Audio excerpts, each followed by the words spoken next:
CO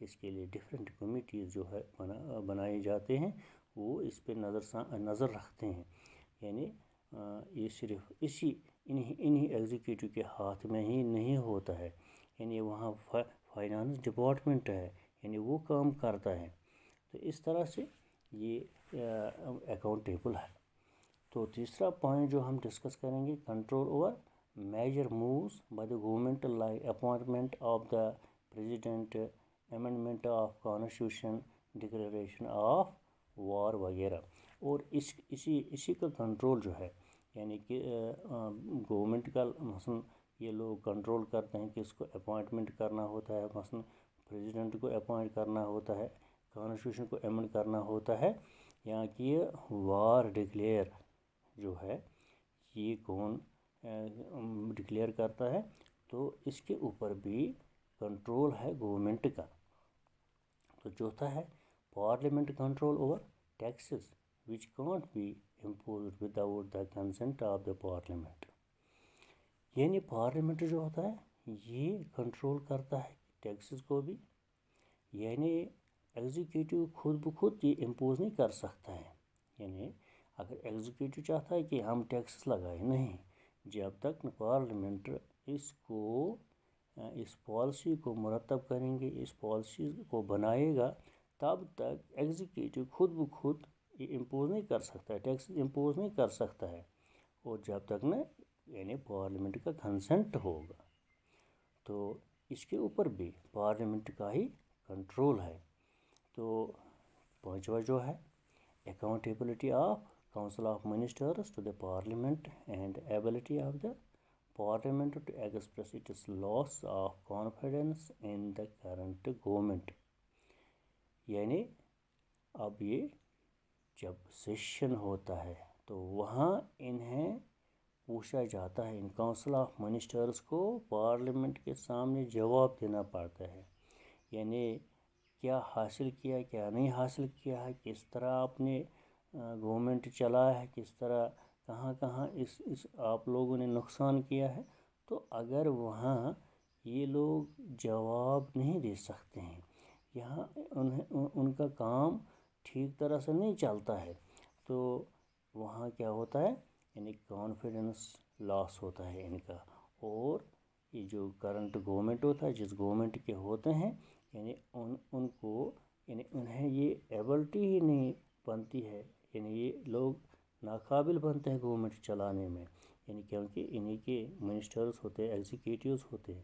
تو وہاں no confidence ہو جاتا ہے، یعنی انہیں اعتماد واپس لیا جاتا ہے. جب اعتماد واپس لیا جاتا ہے تو گورنمنٹ یا کہ اس منسٹر کو وہاں سے ریزائن کرنا پڑتا ہے، یا کہ کبھی پوری اس گورنمنٹ کو ہی ہاتھ دھونا پڑتا ہے، یعنی ایگزیکٹو سے، پارلیمنٹ سے بھی. تو اس طرح سے all these measures make for a system of checks and balances in place, thereby preventing the domination of any branch of the government and ensuring that the country is governed according to the laws and spirit of the constitution. So the legislature in parliamentary system ensures executive accountability at various stages. یعنی یہ جو domination ہوتا ہے، یعنی کسی کا domination parliamentary, یہاں democracy ہوتا ہے تو وہاں کسی کا ڈومینیشن نہیں ہوتا ہے، کوئی انلمیٹڈ پاورز استعمال نہیں کر سکتا ہے، کوئی خود اپنے پاورز استعمال نہیں کر سکتا ہے گورنمنٹ چلانے کے لیے، بلکہ انہیں ایک طریقہ کار سے ہی گورنمنٹ چلانا پڑتا ہے. یعنی پارلیمنٹ میں جس طریقہ کار کو وہاں بنایا جاتا ہے تو اسی طریقہ کار سے اس ایگزیکٹو کو گورنمنٹ چلانا پڑتا ہے. یعنی وہاں انہیں سامنے کس چیز کو رکھنا ہے، کانسٹیٹیوشن کو رکھنا ہے. اور جب انہوں نے کانسٹیٹیوشن کو سامنے رکھ کر کام کیے تو تب یہ کامیاب ہے، تب ان کا لاس نہیں ہوتا ہے. اگر انہوں نے اس سے آگے کام کیا، یعنی کانسٹیٹیوشن کو چھوڑ کر یہاں کی جو پالیسیز وغیرہ مرتب ہوتے ہیں یعنی ان کو چھوڑ کر یعنی اس طریقہ کار کو چھوڑ کر تب ان کا لاس ہوتا ہے، انہیں نو کانفیڈنس ہوتا ہے، ان کی کانفیڈنس ختم ہو جاتی ہے تو ریزائن کرنا پڑتا ہے۔ تو اس طرح سے یہ جو لیجسلیچر میں پارلیمنٹ سسٹم جو ہے یہ ہمیں انشور کرتا ہے کس کا، یعنی ایگزیکیٹو کا اکاؤنٹیبلٹی، یعنی بہت سارے سٹیجز پر، یعنی بہت سارے سٹیجز اس کے ہوتے ہیں، یعنی مختلف سٹیجز ہیں اس کے، یعنی اکاؤنٹیبلٹی کے، یعنی کمیٹیز ہوتے ہیں، باقی مثلاً پارلیمنٹ سیشن میں جواب دینا پڑتا ہے، تو اس طرح سے یہ اکاؤنٹیبل ہے بفور دا پارلیمنٹ۔ تو اس طرح سے آج ہم نے ایگزیکیٹو جو ہے accountable made accountable, how is the executive made accountable, یعنی کس طرح ہم نے ایگزیکیٹو کو اکاؤنٹیبل بنایا ہے۔